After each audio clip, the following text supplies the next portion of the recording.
Hey y'all, my name's Freddie and I'm 21 years old. Growing up wasn't exactly a fairy tale for me. If you had to sum up my relationship with my dad, Carl, in one word, it would be toxic. We used to be close, but everything changed when he divorced my mom and left us in a pile of financial ruin. It felt like he abandoned me, like I was just an afterthought in his pursuit of a new life of chasing women and cars and whatever else old bachelors do with their lives. After the divorce, my mom, Yasmin, and I struggled for a bit. We went from living a comfortable life to fluctuating between decent stability and barely making ends meet. It was tough watching my mom work long hours to put food on the table and keep a roof over our heads. But somehow she never lost hope. She worked tirelessly trying to turn our situation around. And you know what? She did it. Against all odds, my mom rose like a phoenix from the ashes. She started a small business that eventually grew into a successful company. With her hard work and determination, we went from barely getting by to living a life of comfort. It was incredible to witness her transformation and see her resilience in action. But life had a cruel way of testing us. Just when things seemed to be falling into place, my mom fell ill. It hit us like a ton of bricks. The woman who had fought so hard to provide us was now battling a formidable enemy. It was a devastating blow, and it turned our lives upside down. For months, I fought alongside my mom, clinging to the hope that she would recover. We did everything we could and explored every possible treatment option. But sometimes fate has its own plans. One fateful day, my mom passed away, leaving behind a void that would never be filled. As the only child, I was left to navigate the overwhelming aftermath of her death alone. Amidst the grief, I discovered that she had given her house to me. It was her final gift, a symbol of her love and the life we had built together. Stepping into that house and knowing it was now mine felt like stepping into her embrace. It was the place where we shared laughter, tears, and precious memories.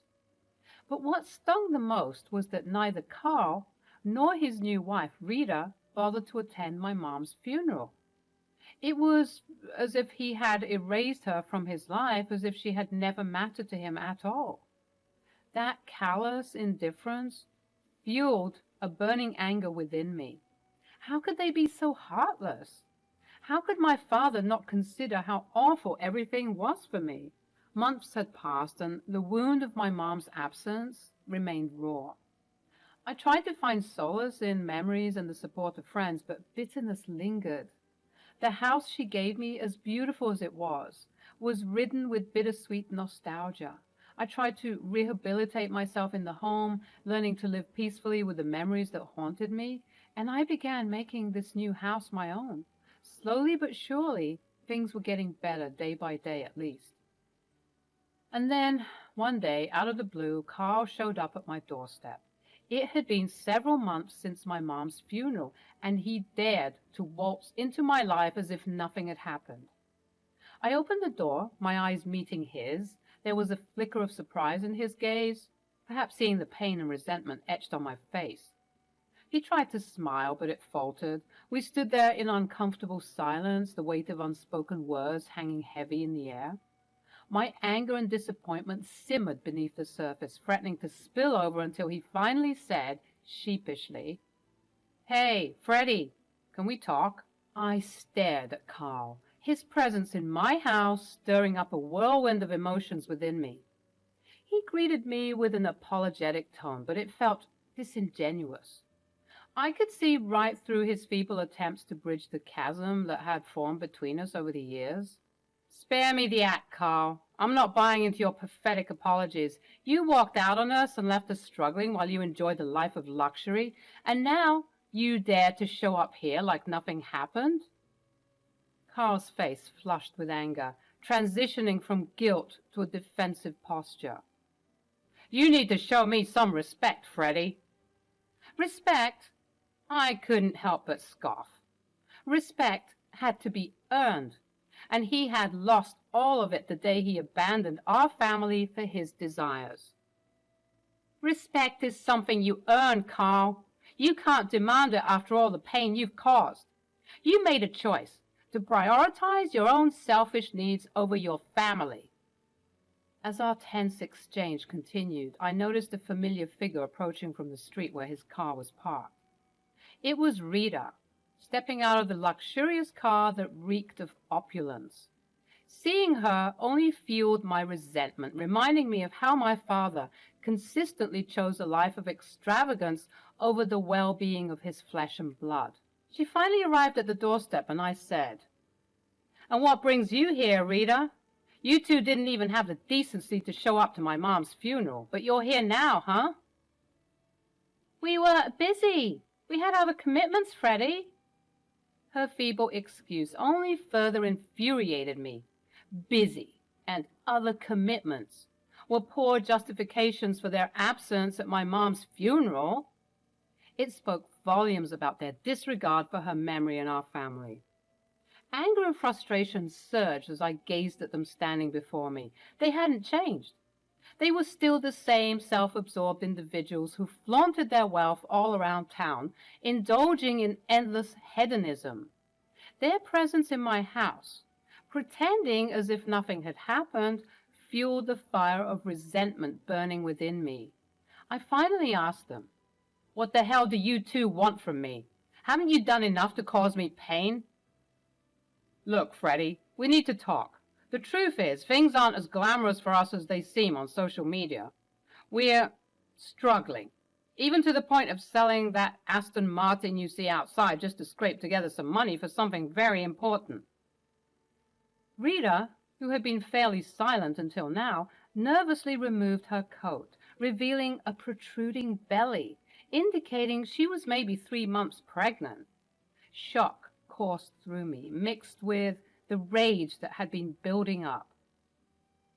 "Are you telling me that you impregnated someone young enough to be my sister? What kind of sick joke is this? You're way too old to be doing this type of irresponsible crap." Carl, now fighting back, unleashed a series of hurtful remarks, hitting below the belt. His words left me stunned, unable to comprehend how my father could be so callous. "You want to talk to me like I'm some stupid kid? You think I'm you? That's why I left you and your mom, because I couldn't stand to be around an idiot like yourself. You're worthless and hopeless and useless. I didn't do anything wrong or illegal, so shut your trap." Even Rita seemed to disapprove of the berating I received. I was just standing there, refusing to believe that this man had just spoken to me in this way, in my home. "Get out." "Excuse me?" "Get out before I call the cops. Get off my property." "Actually, speaking of that, that's why we're here." "What do you mean?" "I've decided that I have to kick you out of this house, Fred. It's the only way." As if I wasn't already fuming, I was now seething with rage. I was probably foaming at the mouth because Rita looked like she just saw a rabid animal and was clutching her belly protectively. "You're an idiot, Carl. This house was given to me by my mother, the woman you abandoned. You think you can just waltz in here and take it away over my dead body? You think you're entitled to this house? Well, think again, Freddie. We're kicking you out because we need a bigger and better space to raise our growing family." "What about that ridiculous condo you live in, huh?" "Come on, Freddie. You know that was no place to raise a child. And besides, we have to downsize due to the financial troubles your father mentioned. This blue Suburban is perfect for us. Right in the budget and perfect for raising a growing family. We won't be as extravagant, but we'll live a nice life." His words were like daggers, penetrating deep into my wounded heart. The audacity of his plan and the thought of him pushing me aside for a new family fueled the fire of anger within me. How could he want to play house now, after leaving us just a couple of years ago? He's insane. "You think I'll just leave? My name is on the deed, Carl. This house is legally mine, and you can't take it away. Are you sure about that, Freddie? You underestimate my connections. I happen to know that county clerk quite well. We play golf together, you know.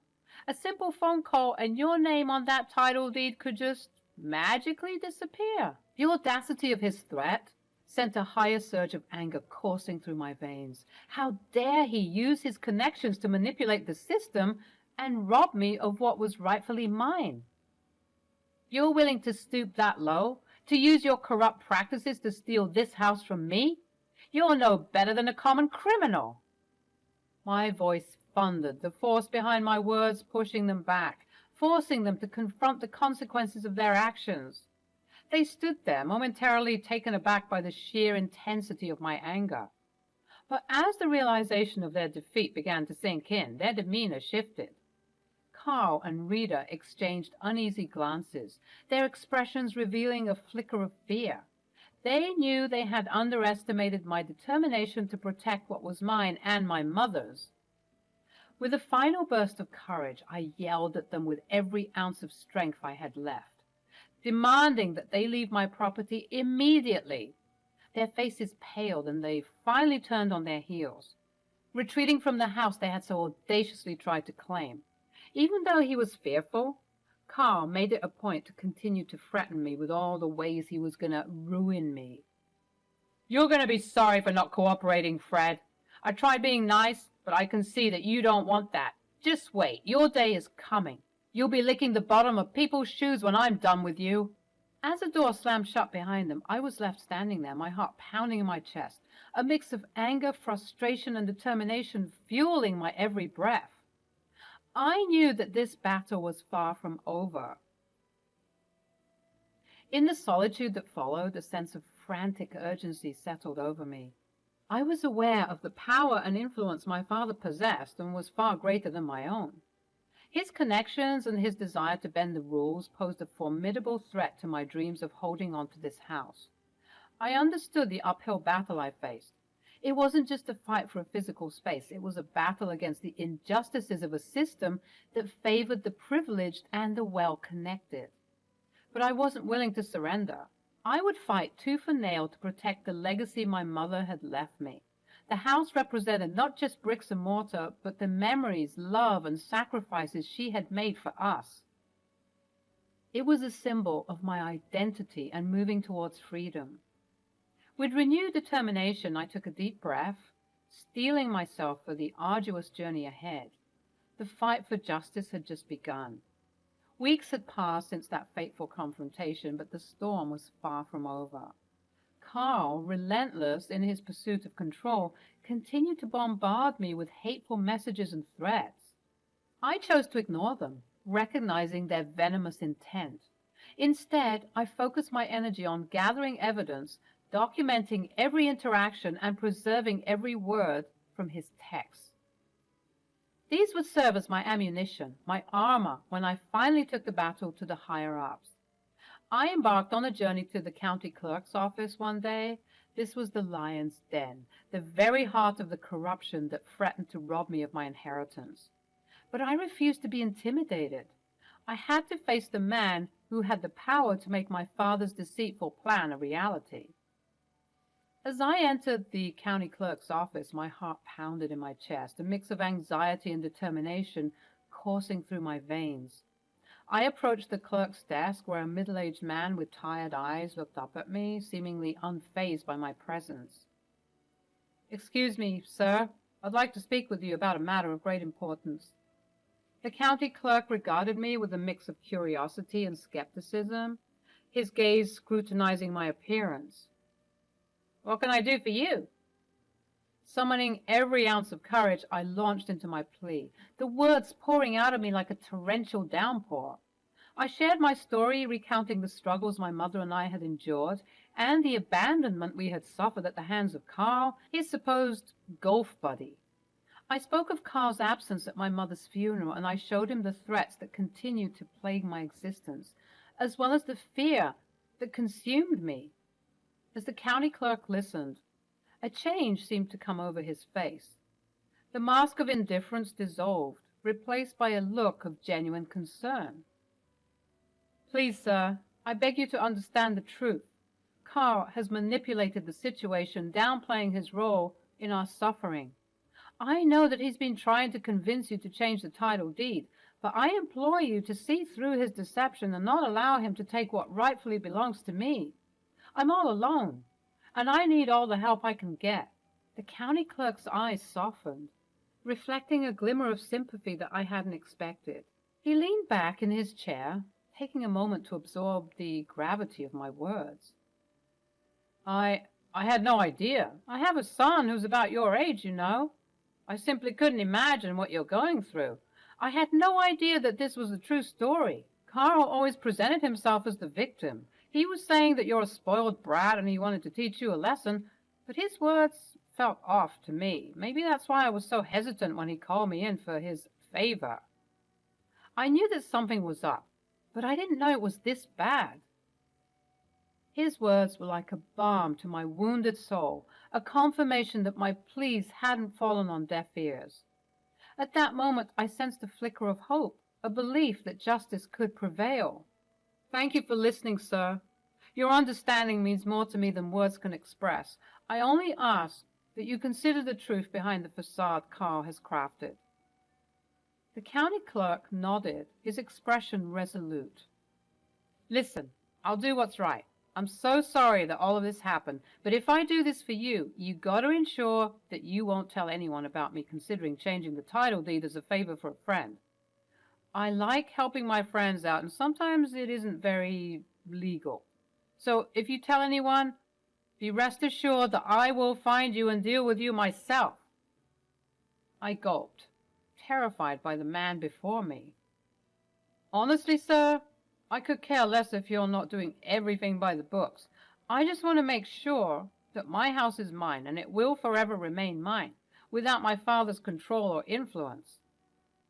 Then consider it done. I've heard your story, boy, and you seem to have gone through a lot. You won't even have to question the house's ownership again. Leaving the county clerk's office that day, a weight had been lifted from my shoulders. Though the battle was far from won, I held on to a glimmer of hope that justice would prevail. With the truth finally exposed, my chances of reclaiming what was rightfully mine grew stronger. I made my way to my stupid father's house. I saw from the large windows that the house practically looked empty. All of the fancy furniture that they once had was now gone, presumably sold so that they can prepare for the baby. Finally, after ringing the doorbell for what seemed like hours, Carl came up to the door and opened it. He looked terrible. He looked like he hadn't slept or showered in days. And seeing my face only made his mood worse. What the hell do you want? Well, Carl, I just came to tell you something. I'm keeping the house, and there's no way that you're going to kick me out, so you better stop trying. Like hell you are. That's my house. I'm your father, and I say so. You're a cockroach. You're not my father. Yeah? Well, let's see what the county clerk has to say about all that. I told you that I can get whatever I want. I proceeded to tell him what transpired earlier, and as I got deeper and deeper into the story, Carl's face twisted more and more into shock and horror as he saw his plan unraveling at the seams. And he said that he'd look into it and ensure that the house is mine, because guess what? I have the documents right here. I began laughing, celebrating my hard-earned victory, and I showed him the documents, the title deed stamped with all of the approving bodies, as well as my name and my signature indicating that the house is mine. Carl couldn't stop stammering and tripping over his words. He began to look completely defeated. Well, now I can't expose that bastard for wanting to help me out, because I'll also get in trouble. Looks like you and Rita have a lot of house hunting to do. Actually, she's going to leave me. What? Why? What happened? She saw that I wasn't getting your house fast enough. So this morning she told me that if our names weren't on the title deed by the end of the week, she'd leave me. And now that you've told me all about this, she'll leave me for sure. Damn, sucks to be you then. Freddie, please Please let me live with you now. I can't be here anymore. Everything is too overwhelming. I haven't slept. I haven't eaten. Rita is driving me crazy with her ultimatums. I've been so stressed out since the friend that was supposed to help me wasn't responding to my messages. He kept beating around the bush. And after your stunt today... Stunt? Yes, your stunt. How could you be so selfish? I told you that we were struggling. You should have helped me. You hopeless and inconsiderate bastard. How dare you talk to me like this, acting as if I owe you something, when all you did was tear me down? It's crazy. You're 100 years old and you still act like a child. If you think I'm letting you stay with me, you got another thing coming. Check in at the homeless shelter. I think they have available spaces. Freddie, please. She's going to leave me, and she's going to take everything. I need a place to stay. I'm begging you. I don't care. You're nothing to me. I hope you get everything you deserve. You think you could step all over people and act the way you do? Ever heard of this thing called karma? You're getting what's coming to you, Carl. I just pray that God lets me watch as your life goes to ruins. I didn't quite figure out what happened when Rita divorced Carl and took a lot of his money, but I do know that he began to look worse and worse, as well as develop alcohol addiction. She must have drained him dry and left him hopeless. Word had got out that he was quite the sly and conniving person, willing to be corrupt whenever it benefited him, and let me tell you, that eventually bit him in the behind as he became somewhat of a social pariah. Don't get me wrong, he seems to be doing decent. He's holing up in a hotel somewhere trying to figure out his next move, but I know one thing, he will never face me with the same anger and entitlement he once did. He knows I'm not a kid anymore, and I have some skin in the game. I'm willing to fight for anything that my mother left behind, and if he's stupid enough to try me again, I'll make sure that he'll always stay on the ground.